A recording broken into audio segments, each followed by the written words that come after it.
Bueno, el año pasado hablábamos de una situación muy curiosa y al mismo tiempo lamentable que se vivía en Santa Fe a partir de un operador judicial, un abogado llamado Martín Lombardo, que había tomado estado público por otras cuestiones, o por cuestiones, por un lado B que tuvo, que él llevó adelante o protagonizó, en relación a que fue apoderado legal de muchos partidos políticos en las elecciones pasadas, sobre todo de dos importantes y relevantes en Santa Fe, que fueron Juanjo Piedrabuena y Saúl Perman.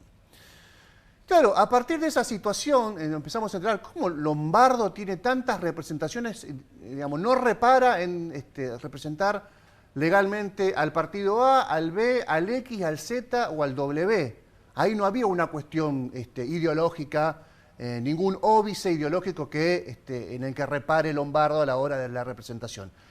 Algo había y algo se podía oler que alguna situación ahí, algún negocio, entre comillas, de la política podía existir. Claro, cuando fuimos escarbando un poco más sobre Lombardo, solo teníamos, el periodismo de Santa Fe tiene la información en el trazo grueso de quién es quién más o menos, solo se trata de rascar un poquito, trabajar un poquito, investigar un poquito y poder ratificar eso que se cree o en todo caso descartarlo.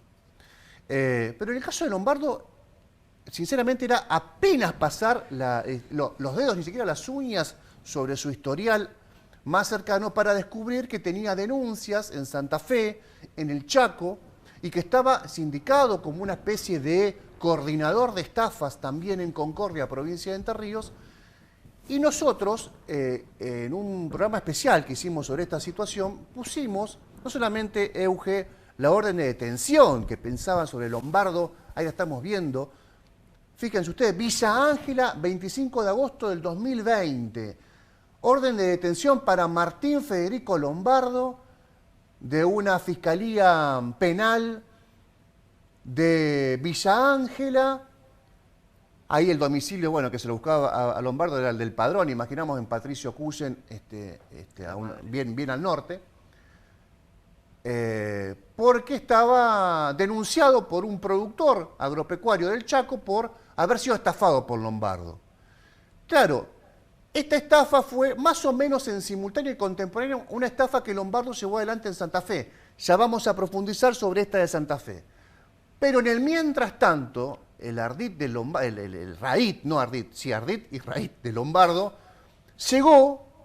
El largo brazo de Lombardo, podríamos decir, llegó también a la provincia de Entre Ríos, donde está mencionado como un protagonista clave en estafas que llevaron adelante un grupo de personas y que por suerte, nosotros lo contábamos acá, tuvo un fiscal, Gascué, que llevó adelante una investigación precisa, seria, rápida, recuperando no solamente el ganado mal habido por la gente vinculada a Lombardo en la provincia de Santa Fe. Entonces nos preguntábamos, ¿cómo puede ser que Lombardo, con pedido de captura, con una investigación que lo roza en Concordia, con la denuncia en el Chaco, en Santa Fe, cuál es su situación? Bueno, entonces para profundizar sobre la causa Santa Fe, podríamos decir, la situación de Lombardo, o cuál es las denuncias que pesan contra Lombardo de Santa Fe, hemos convocado a Hernán Albrecht, que es abogado, que patrocina, legalmente obviamente, a uno de los damnificados. Nosotros lo contamos acá, en su momento, que Lombardo había, a partir de su situación de vecino de larga data, en la zona portuaria, en el barrio que está en el puerto aquí en Santa Fe, había embaucado a ese vecino con la idea de un gran negocio y terminó siendo un pagadiós. Así que quiero agradecerle a Hernán por habernos visitado, por visitarnos ahora y contarle y preguntarte, Hernán, ante todo, muy buenas noches. Buenas noches. Con todos estos antecedentes, con todo esto que se mostró, con el fiscal chaqueño diciendo está vigente un pedido de detención contra Lombardo, la pregunta es, ¿por qué no pasa nada? ¿Por qué no se activa sobre todo la causa Santa Fe? Las razones por las cuales la causa no toma mayor impulso, sinceramente las desconozco. Creo que existen al día de hoy los elementos suficientes, no solo para citar a Lombardo en audiencia imputativa, sino incluso imponerle medidas cautelares, porque es una persona que llegó hasta el momento, según los cálculos que hemos podido relevar, a estafar gente por 62 millones de pesos. Y eso sería lo que obra en blanco, digámoslo así. Se sabe que muchos negocios de la economía en general no se manejan 100% en blanco, desde la compra de un inmueble hasta la compra de ganado, por supuesto. Puede haber alguna parte que no se hizo declarada, etcétera. Por lo tanto, no me extrañaría que el monto real sea muy superior incluso a los 62 millones de pesos, que obran en los informes del Banco Central, es decir, son de acceso público. De ese monto de 62 millones de pesos ha sufrido variaciones, no sabemos si porque Lombardo ha rescatado algunos cheques o porque puede haber hecho algunas otras maniobras que permiten a quien figure informado en esas bases de datos a lograr el levantamiento del informe. Por ejemplo, que el cheque fue robado.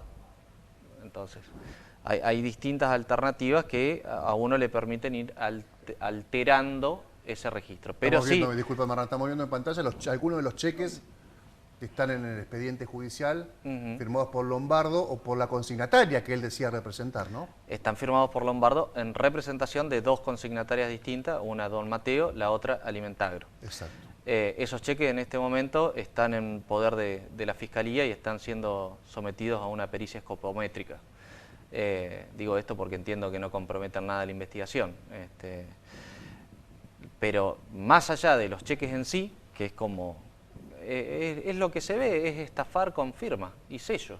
O sea, más claro que eso no se puede, porque uno le puede salir mal un cheque, le pueden salir mal 10 cheques. No te pueden salir mal 100 cheques, es decir, no poder cubrir. Es obvio que hubo un método, un mecanismo que llevó a la gente primero a confiar en estas consignatarias, luego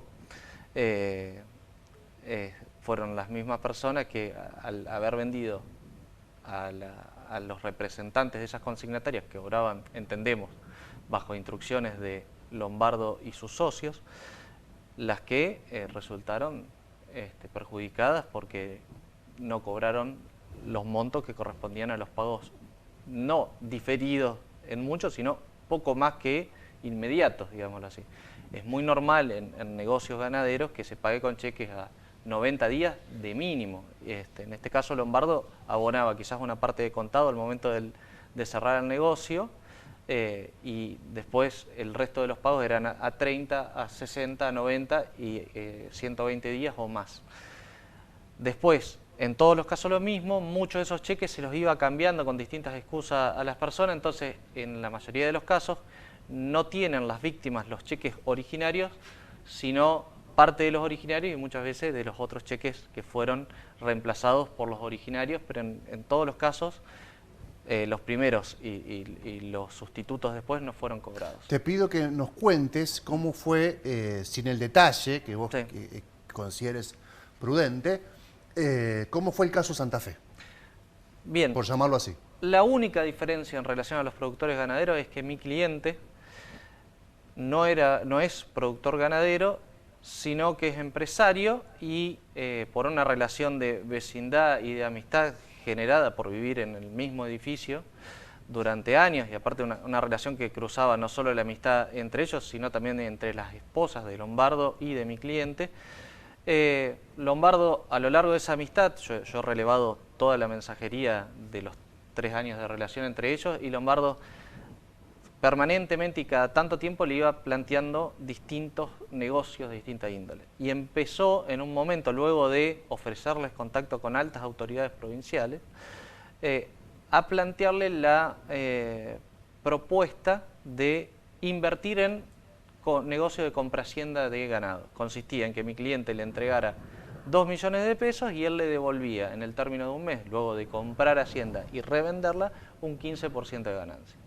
Que mi cliente, siendo que más allá de su actividad principal cuenta con excedentes que destina a diversos negocios, confió, le entregó, igual que el resto de las víctimas, los primeros cheques fueron cubiertos, mi cliente se ilusionó, repite en el negocio otra vez, o sea, le entrega 2 millones de pesos más, y a partir de ahí Lombardo ya no le cubre ninguno de los cheques subsiguientes, y de nuevo lo mismo, se repite la conducta, vuelven las excusas, vuelven los cambios de cheque, hasta que deja de atender el teléfono, etcétera, etcétera.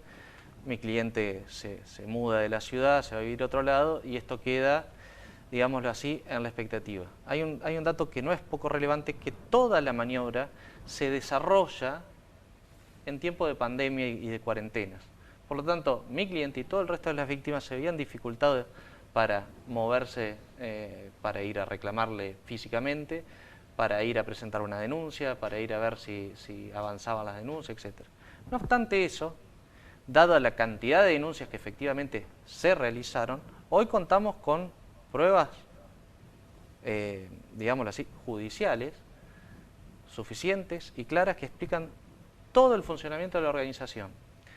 Tengo que hacer un paralelismo aprovechando que en este momento están en boga casos de estafadores que se han realizado series que hoy vemos en Netflix, el estafador de Tinder, etc. Mientras tanto, podemos poner la imagen de Lombardo porque la ponemos y salta un mensaje diciendo lo conozco por esto o por lo otro. Cuando pueda lo seguimos viendo a Lombardo en pantalla. Sí, Hernán, disculpa. Entonces, como decía, están estas series de estafadores, digámoslo así, mundialmente conocidos, y llama la atención cómo coinciden los métodos, o el caso que surgió ahora de Generación Zoe y Cositorto. Sí. Fíjese que es de nuevo lo mismo. El esquema Ponzi. Hay un esquema Ponzi en el caso de Zoe, y si se quiere en el caso de Lombardo también, porque le ofrece a todo el mundo alta rentabilidad, al productor surge de las causas, estaban autorizados los comisionistas a ofrecerle 5 pesos por kilo más que lo que se ofrecía en plaza, les cubren los primeros cheques para ganar más confianza y quizás repetir las maniobras, y luego, cuando pasa un poco el tiempo, ya se quedan con todo, con el capital, que es el ganado en este caso, y con los pagos, que los retienen y son ganancias dobles. Acá no hay que olvidarse que no solo al productor no le pagaron la hacienda, sino que ellos la hacienda no se la comieron en asado. Ellos la vendieron a alguien en la hacienda. ¿A quién será materia de investigación? Ahí te pongo un asterisco, Hernán. Entonces, el caso de Santa Fe, lo acaba de contar resumidamente Hernán, le gana la confianza de un empresario y en dos oportunidades crea en Lombardo y le entrega 2 millones de pesos. Hay una primera parte que Lombardo cumple y después ya no cumple más. Uno puede pensar ahí, bueno, le salió mal el negocio a Lombardo, pobre Lombardo, le calculó feo, le falló un socio. Pero Lombardo hace lo mismo, de mínima por lo menos, en el Chaco, y está casi, hay un ligamen muy cerquita, muy estrecho, que está detrás de la maniobra de Concordia, que también una maniobra muy parecida en Concordia, provincia de Entre Ríos. Ahora, todo esto, el caso Santa Fe, el caso del Chaco, el caso de Concordia, está acumulado en la investigación de acá de Santa Fe. ¿Todo eso está en manos de un fiscal penal? Y uno la pregunta entonces, vamos a decir, y bueno, eso habría que preguntárselo al fiscal. ¿Y por qué no se avanza entonces? Porque no es un hecho aislado. Lombardo lo hizo y probablemente lo siga haciendo en otras latitudes. Bueno, vamos a ordenar las respuestas. Primera cuestión, yo el primer caso del que tomo conocimiento no es el de mi cliente de Santa Fe, sino el caso de una víctima de Villa Ángela, Chaco, que es en monto el caso más grave que yo conozco, quien le entregó Hacienda a Lombardo por 26 millones de pesos, Hacienda de exportación de primera calidad. De los 26 millones de pesos, Lombardo le abonó 6 millones, es decir que le produjo un perjuicio de 20 millones de pesos, estamos hablando de julio del año 2020. Sí. Polini.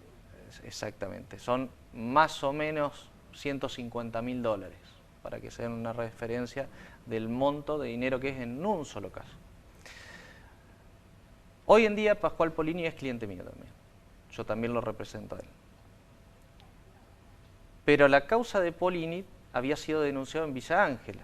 Yo no tengo matrícula para intervenir en esa causa, además el señor Polini en ese momento tenía su abogado en ese lugar. Luego aparece, si bien yo ya había comenzado las averiguaciones, porque a mí me contacta un amigo de Chaco comisionista, y como favor a él yo ya había empezado mi investigación, si se quiere, y termino dando con mi cliente empresario de Santa Fe. Pero esa cuestión me ha llevado a conectar más y más víctimas y más denuncias y más actuaciones judiciales. Entonces, yo logré que se agreguen las copias de la causa Polini, digámosle así, de Villa Ángela, que es donde está el pedido de captura que vos mostraste hace un rato. ¿Por qué no se ejecuta ese pedido de captura? Nadie lo sabe, porque es una orden vigente. Y a todos nos consta que Lombardo se ha movido libremente, no solo en Santa Fe, sino en Entre Ríos, ha asistido a audiencia por otra denuncia de estafa en Paraná, evidentemente ha actuado ante la Secretaría Electoral por la representación de todos los partidos políticos, donde hay policías. ¿Por qué no lo detuvieron si desde el 25 de agosto tiene una orden librada que está comunicada a todas las autoridades? No lo sé.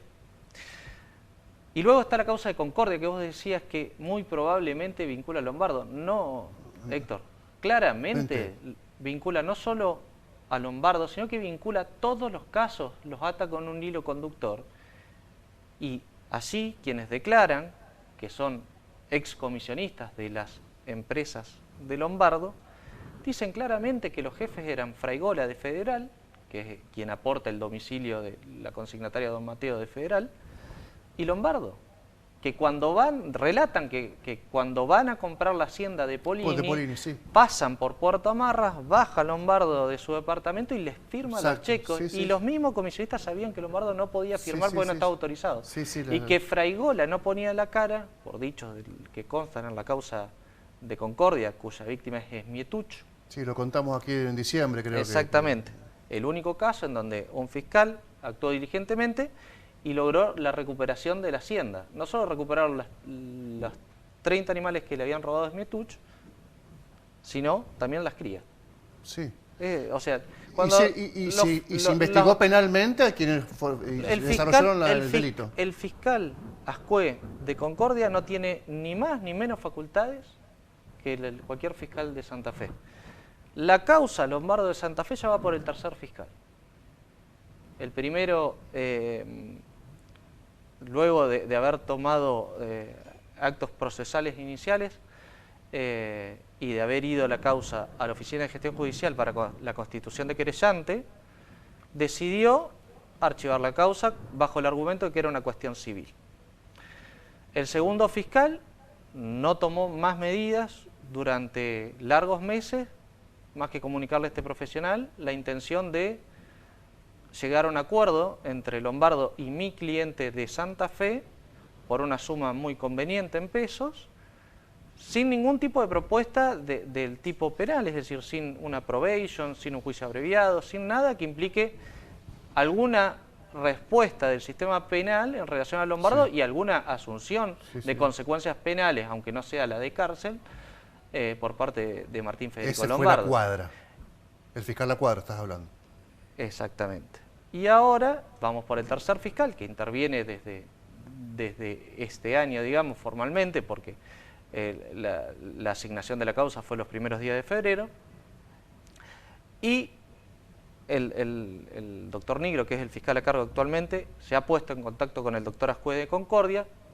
Este profesional ya le había pedido al doctor Ascue que remita copias certificadas de la causa Smetuch a Santa Fe, y por lo que he podido hablar yo mismo con el fiscal, esas copias han sido remitidas.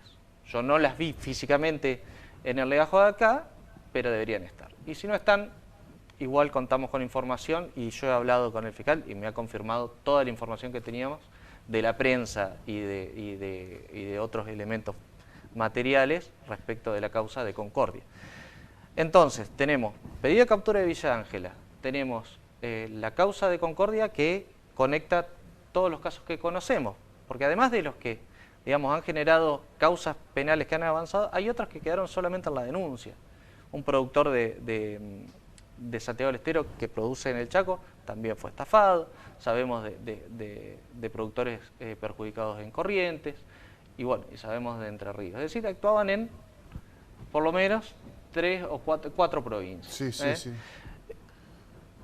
Como abogado, yo no tengo facultades de solicitarle a los distintos fiscales de las provincias que me remitan las causas que tengan de Lombardo, pero un fiscal lo puede hacer. Sí lo puede hacer. Me queda un minuto, Hernán. Bien.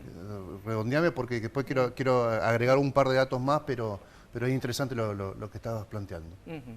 Los fiscales son los que tienen, digamos, la potestad de pedirle a sus pares de otras provincias, denme la información que hay. Yo entiendo que lo mínimo que tiene que hacer hoy en día el fiscal actuante es citar a Martín Lombardo a audiencia imputativa y, por otro lado, remitir las actuaciones a la Oficina de Gestión Judicial para que esta parte se pueda constituir como querellante, porque nos han ido dilatando la cuestión.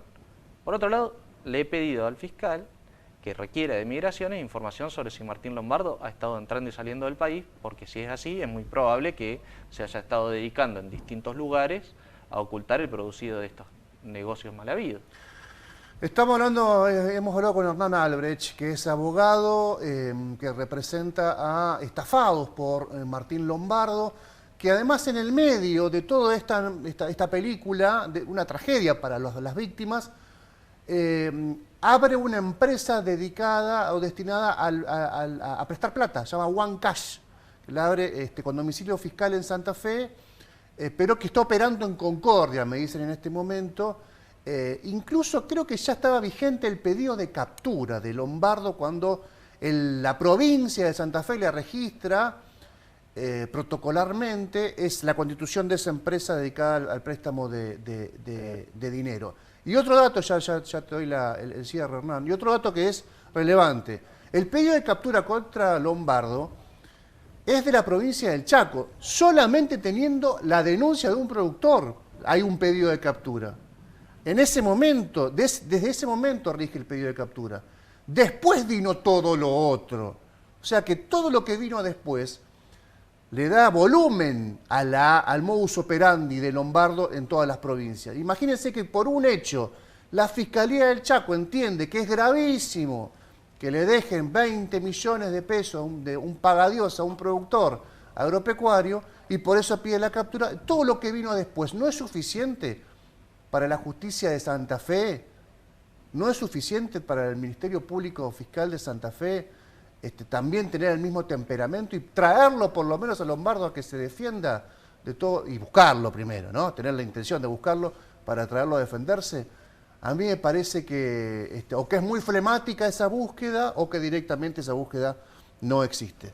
Los 30 segundos finales, Hernán. Agrego dos cosas. Respecto al pedido de captura, cuando esta parte incorpora las copias de la causa de Villa Ángela al fiscal, también agrego que por una investigación que hice personalmente había logrado dar a dónde estaba viviendo Lombardo, quien el 7 de enero de 2021 se mudó raudamente desde Puerto Amarras con destino desconocido. Yo logré dar con su domicilio real a donde se había mudado y se lo comuniqué al fiscal junto con el pedido de captura. No entiendo por qué nunca, esto es antes de saber el contenido de la causa de Concordia, nunca se lo fue a buscar.